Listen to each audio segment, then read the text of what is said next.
वाह यस्तो राम्रो मौसम यस्तो चिसो छ कि गर्मी हुनेहरूलाई चाहिँ एउटा कुरा भन्न चाहन्छु फ्यान चलाएर बस्नु होला एसी अन गरेर बस्नु होला हामी चाहिँ आज चाहिँ यतातिर छौँ यस्तो चिसो छ नि के भन्नु यो चाहिँ तपाईँको दार्जिलिङ के भयो नाना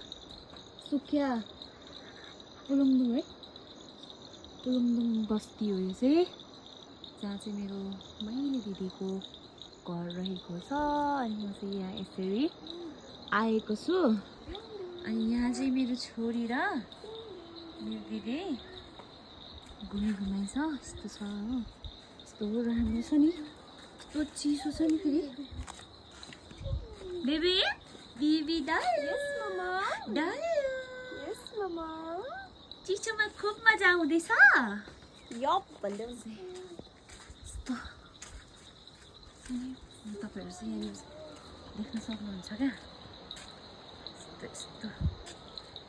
इस्कुसको मुन्टाहरू नि यस्तो दामी दामी छ नि यहाँ फेरि सुने उयो छैन साँच्चै हेर्नुहोस् न इस्कुसको मुन्टा यस्तो दामी छ नि